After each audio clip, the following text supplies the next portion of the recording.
Assalamualaikum warahmatullahi wabarakatuh. Bismillahirrahmanirrahim. Alhamdulillahirabbil alamin. Wassalatu wassalamu ala asrofil anbiya'i wal mursalin wa ala alihi wa sahbihi ajmain, amma ba'du. Apa kabar semuanya di hari Kamis ini, tepat tanggal 20 Oktober tahun 2024.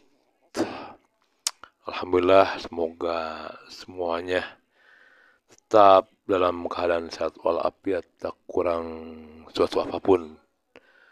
Tapi saya kemarin dari hari Senin itu terasa badan agak meriang gitu.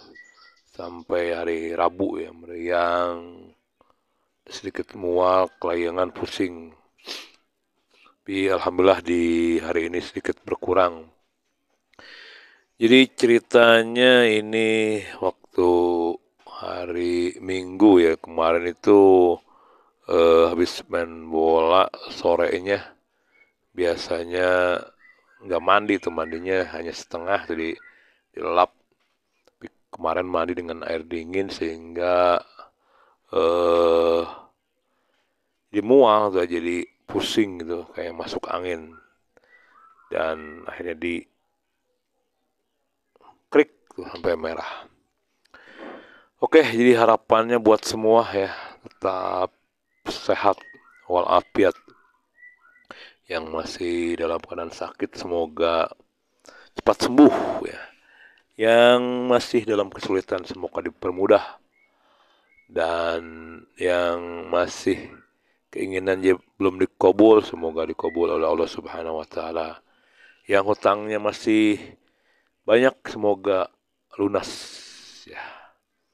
Dan di hari ini semoga kiranya kita semua bisa beraktivitas dengan baik, lancar, tidak ada sesuatu halangan yang merintang.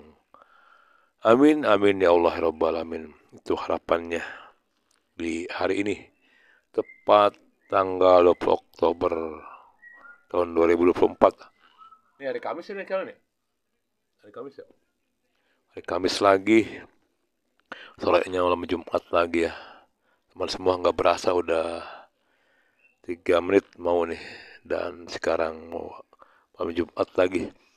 Jadi ada pesan ini, pesan kembali seupret, secuil dari catatan sedikit, ada catatan sedikit, semoga bermanfaat buat teman semua umumnya sedikit lah, dan yang pastinya buat saya juga menambah pengetahuan, menambah ya wawasan hasanah itu teman semua. Walaupun saya jadi nyangkut atau enggak, yang mudah-mudahan lah kita meminta pertolongan kepada Allah Subhanahu wa taala untuk selalu istiqomah yang pastinya ya. Jadi ini diceritakan, dipaparkan oleh Kiai Muhammad Bait dalam channel NM232 BJM. Jadi catatan saya ini ada tanda-tanda orang yang telah makrifat kepada Allah Subhanahu wa taala. Yang pertama itu selalu mengutamakan akhirat atas dunia. Jadi bukan membuang, jadi bukan cuek dengan dunia, tapi mereka itu lebih mengutamakan akhirat daripada dunia. Bekerja biasa, atau melakukan aktivitas yang berbau keduniaan biasa, tapi mereka itu yakin itu dengan akhirat itu, bahwa akhirat itu lebih baik. Para wali dulu, ulama, ada yang berdagang, bertani, ataupun berusaha gitu, tapi akhirat lebih didahulukan ketimbang dunia itu. Kemudian yang kedua, mereka selalu segera mengikuti perintah Allah Subhanahu wa taala. Jadi pernah ditanya Imam Junaid al-Baghdadi, seorang ulama besar di zamannya, ditanya sama orang, apakah ya orang yang bermakrifat itu orang yang yang mempunyai keimanan yang sudah jauh itu tinggi gitu. Akankah berbuat dosa atau berzina? Kemudian Imam Junaid menjawab bahwa bisa semua itu terjadi jika ditakdirkan gitu. Semuanya bisa saja terjadi. Tapi kebanyakan para ulama itu jika berbuat dosa, berbuat maksiat, maka mereka itu buru-buru untuk bertobat gitu, teman semua. Kemudian ciri yang ketiga itu mereka lari dari kesibukan yang melalaikan dari zikir kepada Allah Subhanahu wa taala. Mereka meninggalkan hal-hal yang bisa mereka itu jarang zikir, jarang ngaji, ditinggalkan hal-hal seperti yang membuat lalai kepada Allah Subhanahu wa taala. Boleh bekerja itu, tapi jangan pekerjaan yang bisa melalaikan sehingga jarang wirid, jarang ngaji. Jadi dipilih pekerjaan yang bisa kita tetap selalu untuk wirid, ngaji, berzikir kepada Allah Subhanahu wa taala.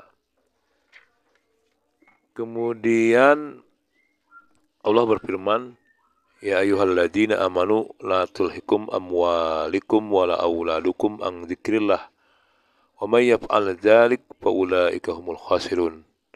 Hai orang-orang yang beriman, janganlah melalaikan harta kamu, anak kamu daripada zikrillah. Siapa yang melakukan demikian, maka ialah orang yang merugi.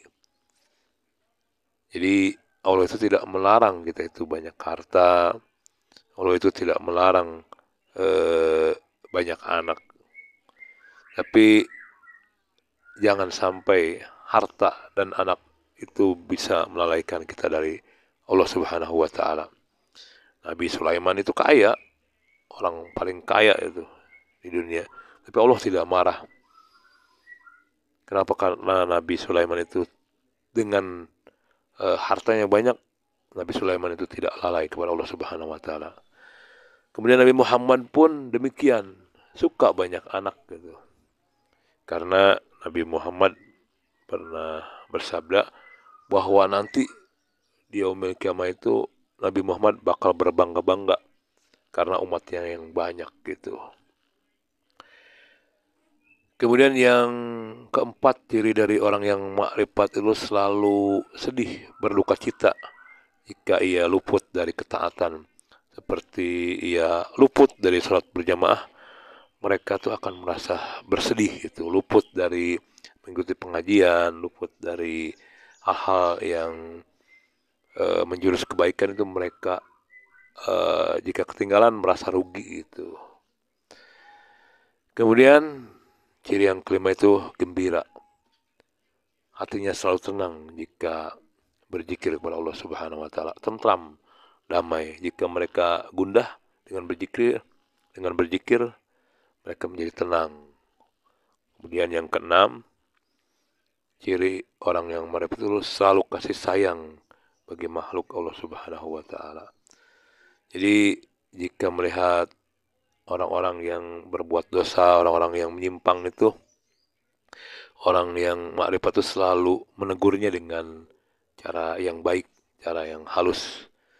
Jadi pada intinya orang yang berbuat maksiat itu bukan untuk dimusuhi, tapi disayangi. Justru kalau bisa diarahkan dengan cara yang baik, ya, dengan cara yang halus gitu, tidak harus dengan kekerasan. Kemudian ciri yang ketujuh yaitu jika seorang orang yang makrifat itu cirinya jika melihat sesuatu yang menyenangkan, menyedihkan, mereka beranggapan itu semua datangnya dari Allah Subhanahu wa taala. Begitu teman semua. Moga kiranya ini catatan ini bisa bermanfaat bagi teman-teman semua, seuprit sedikit, dan begitu pun dengan saya sehingga menambah wawasan, dan moga kiranya kita bisa mengaplikasikan, yang utamanya mengamalkan itu yang sulit ya. Godaan selalu datang. Gitu saja teman semua, di pagi hari ini udah mulai siang nih, udah jam 5:30 lewat. Mohon maaf bila ada kekurangan penyampaian saya yang kurang berkenan. Walaupun minkum. Wassalamualaikum warahmatullahi wabarakatuh.